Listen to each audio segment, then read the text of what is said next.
everyone, I'm Raina Eshelman with Mountain View Fire Rescue. We're going to go over some common features of AEDs, or automated external defibrillators.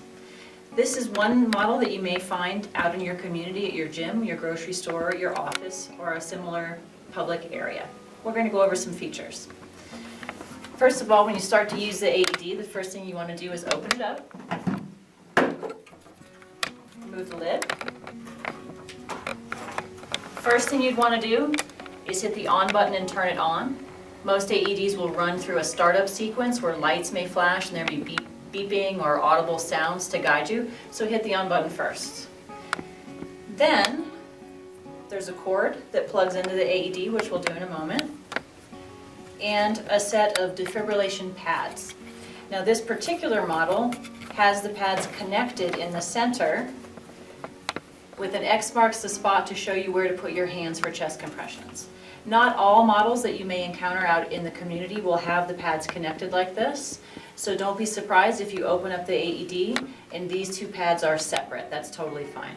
We do want to point out that any model that has the pads connected like this, the pads are detachable. There are perforated lines right here that you could just pull the pad completely off the center there. If you had a particularly large individual and you needed more space to get them into the right position, or for any other reason that you needed to separate the pads. Okay? So today we'll just show you how this works with the pads attached. So bottom line is all AEDs are going to show you pictures right on the pad of where to place it on your patient. Okay? Before you can place the pads properly, you want to make sure that your patient's chest is bared. If it is a female patient, it is okay to remove the shirt and the bra if you need to save a life. Okay? We also want to make sure the chest is dry. If you need to wipe down the chest to get rid of perspiration or water or any sort of medication patches that might be in the way, go ahead and do that with a gloved hand or with a towel or even a t-shirt. Okay? And then just follow the pictures. So when you're done, there should be one pad that's on the patient's upper right in this part of their chest, and the other pad goes around, we'll just show you here, to the patient's lower left side of their torso. Okay? All right?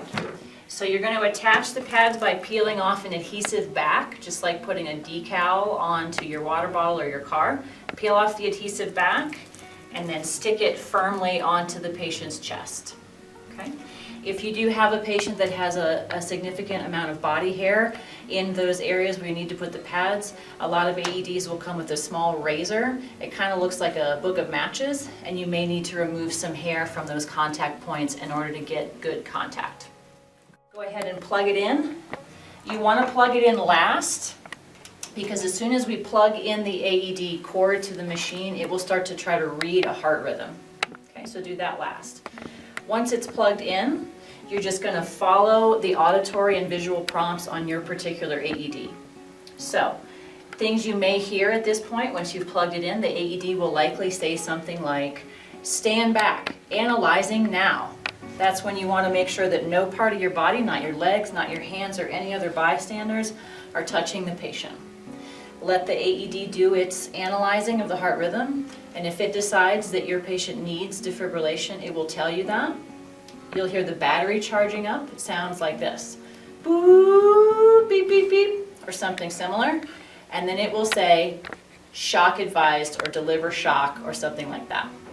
This particular model has a defibrillation button right in the center. This will flash.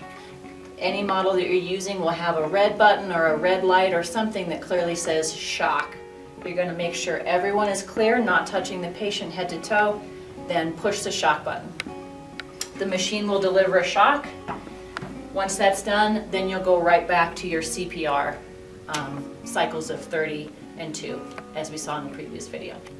We do want to point out that AEDs are very safe and that under no circumstances would this machine deliver a shock to someone who does not need it. That's a common misconception among the public, so be very assured that if the machine says the patient needs a shock, they need it. If they don't need a shock, the AED will not advise you to push the shock button.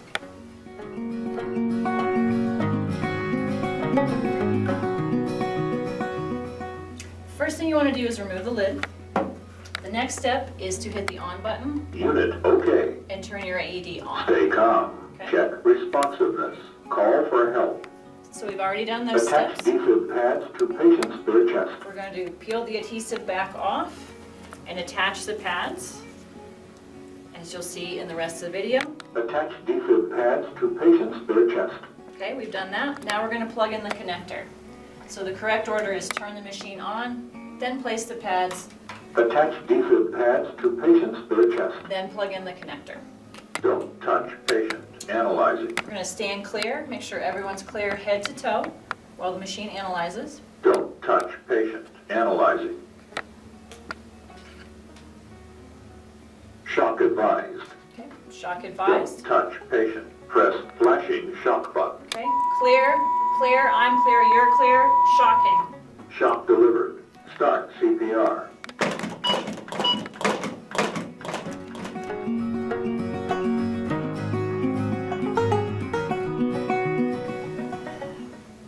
Hi, I'm Raina Ashman with Mountain View Fire Rescue. We're going to go over hands-only CPR. First of all, if we find someone unconscious, apparently unresponsive, we want to check for responsiveness. Hey, are you okay? Can you hear me? Are you okay? If there's no responsiveness, we'll go ahead and have someone call 911. You, call 911. You, get an AED and come back to me. Those are two very important steps. While someone's calling 911 and getting an AED and coming back, we're going to bare the chest all the way down to the skin. That's important whether it's a male or female patient. We need the skin to be bare, okay? Then we're going to get ready to deliver chest compressions. The hand position for that is you're going to take one hand, spread out, other hand over top and interlock, okay? You're going to want to have the hard part of your hand right over the center of the patient's sternum, right on the hard part of their chest, basically at the nipple line or the armpit line, okay? You'll also want to be up close to your patient where your knees are almost next to them so that you can put your shoulders in a straight line right above your hands, okay? We'll find that area right in the center of their chest, lock out your elbows, and your shoulders should be right over your hands. You're going to hinge at the waist. This is not about upper body strength or pushing with your arms. It's about locking your arms and hinging at the waist, okay? Chest compressions on an adult should go down to a depth between 2 and 2.5 inches, and they'll look like this.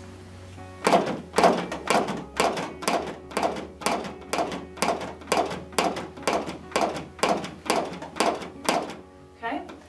You'll continue to do that until an AED arrives, at which point you would attach the AED and follow the prompts, or until professional rescuers arrive at the patient's side and tell you that they're taking over.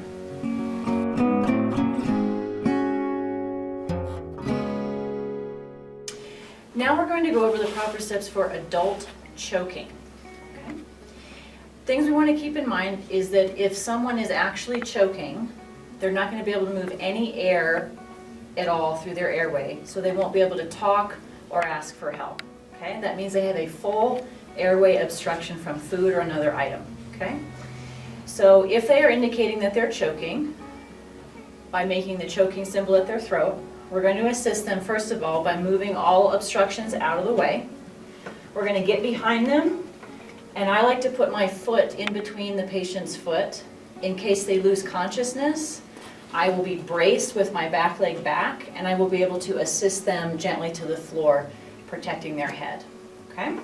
So once we've gotten that braced position, we're going to take one hand and make a fist, and we're going to feel on our patient down the sternum. I'll show you on my body. Down the sternum, you'll feel the hard part of your sternum bone, and then it gets to the soft, squishy part of the abdomen. Okay? So we want our fist to be above the belly button and below the hard sternum, right in that soft, squishy area. Okay? So we'll feel down our patient. There's the hard sternum.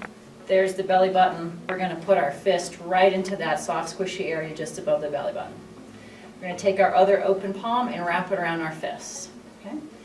Then bracing with our back leg, we're going to deliver upwards and backwards thrusts, forcing air through the patient's airway until they hopefully expel that foreign object. Okay? So it'll look like this.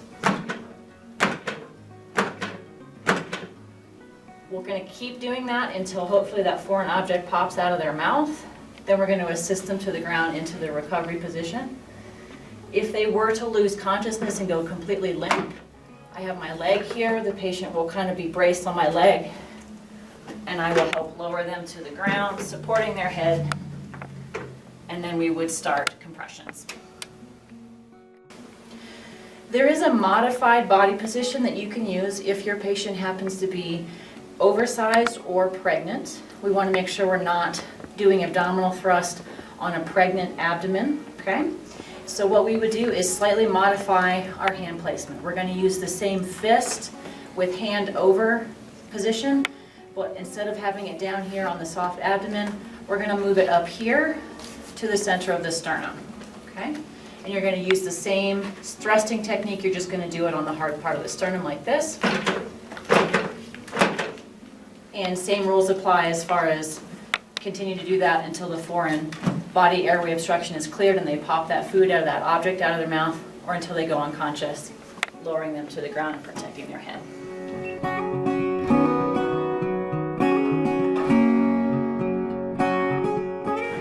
This is Tim with Mountain View Fire Rescue. Today we're going to talk a little bit about CPR for an infant.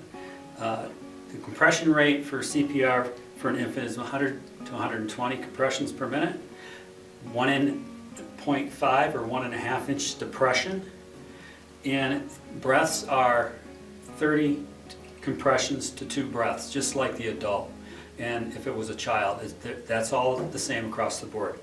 If it's your own child, you can do the mouth-to-mouth resuscitation with the breaths, which you would cover your mouth over their mouth and their nose. If you happen to have a little mask like this works also. And you want to just give a puff of a breath, kind of like you're blowing lint off your screen or off your keyboard. Not a really deep breath, because their little lungs are little. So,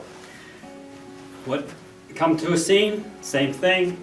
Is the scene safe? The scene is safe. Baby, baby, baby, are you okay? Are you okay? If you're in a public place, you can tell somebody to call 911, or you can, and also can tell somebody to get an AED. If you're not in a public place, everybody has one of these. Dial 911, put it on speaker, set it down next to the phone. The operator, the 911 dispatch operator, will coach you through what you're doing, okay? So again, baby, baby, are you okay? Are you okay? Baby's not breathing. I'm going to start CPR. Now I can use 2 fingers like this. AHA recommends that you use 2 thumbs like this.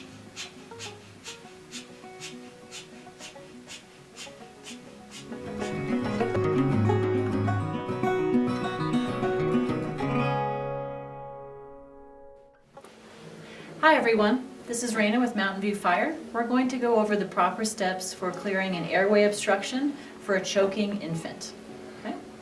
So if we have determined that our infant is choking, that means we've assessed it to make sure that they don't appear to be breathing. The child may be limp, not moving. You may also start to see bluish color around the lips or around the fingers, indicating they're not getting enough oxygen.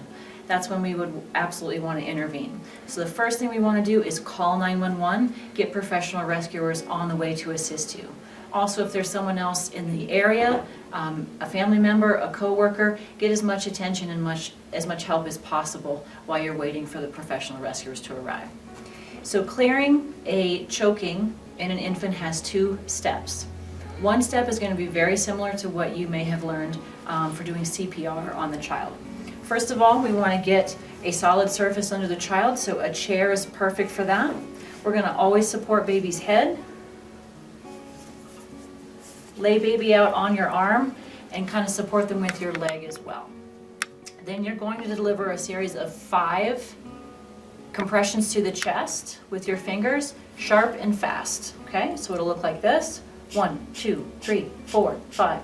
You may be able to hear the air blowing out of the baby mannequin's mouth right now, indicating air being pushed out of the airway, which will hopefully clear that obstruction. Okay, so you're going to start with 1, 2, 3, 4, 5 chest thrusts. Then you're going to support the baby's head and not cover their airway. I like to make sort of a V or a P symbol. Support their head without covering their mouth and nose. Flip them onto your other arm and leg, okay? Then you're going to deliver 5 back blows with the heel of your hand. The back blows need to land right across the back of the shoulders on the hard part of the baby's back, okay? You always want to have the baby's head lower than where you contact with your hand so gravity can assist you in clearing that obstruction. All right, you're going to deliver the back blows sharp and fast in a downward motion like this. 1, 2, 3, 4, 5 to the back. You're going to continue to do that chest thrust and back blow sequence of 5 each until the airway is cleared or until professional rescuers arrive to take over. Okay, so we'll just do it in sequence. Rolling the baby, supporting the head. 1, 2, 3, 4, 5. 1, 2, 3, 4, 5. Supporting the head. 1, 2, 3, 4, 5. 1, 2, 3, 4, 5. Okay, continue to do that until professional rescuers arrive. Now if baby, if this is not working and they are completely unconscious, then you would move the baby to a hard surface, supporting the head at all times, and you would start your chest compressions. You can either do it this way, or as you may have seen in a previous video, you can do it with the 2 thumbs encircling technique. And make sure that you have 911 on the way to assist you.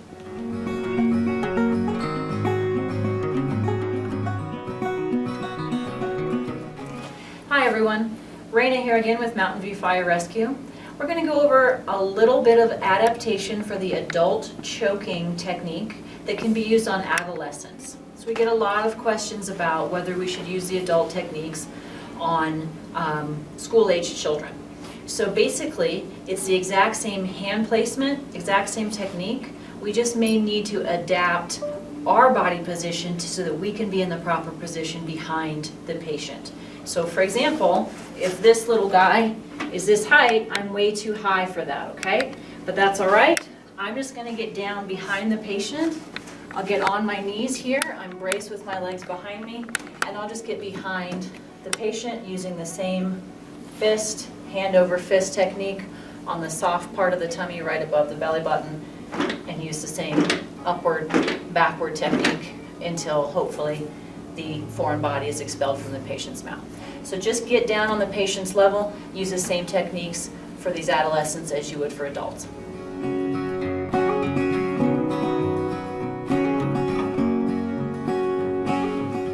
Hi everyone, Raina again with Mountain View Fire Rescue. We're going to go over adapting CPR and AED use for juveniles.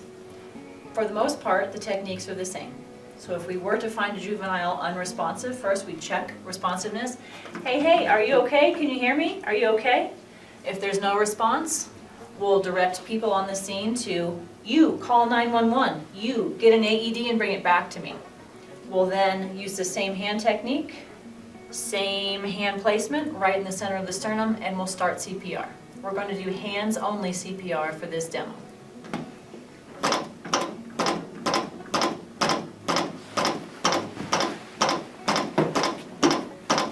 We'll continue CPR until the AED arrives or professional rescuers take over. Here's the AED. Great, let's go ahead and hook it up. Now this is a youth.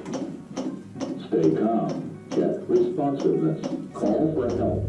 Pads may be too big to Attach fit. use of pads to patient's bare chest. We may need to detach the pads from the central puck, placing one pad on the patient's upper right shoulder and one pad Attach on the use patient's of back. pads to patient's bare Okay, chest. let's get the one on the upper right shoulder. Tell me when you're ready and I'll move it away. Ready. Go. We want to interrupt compressions for less than Attach 5 use seconds. of pads to patient's bare Ready to chest. go on the back? Ready?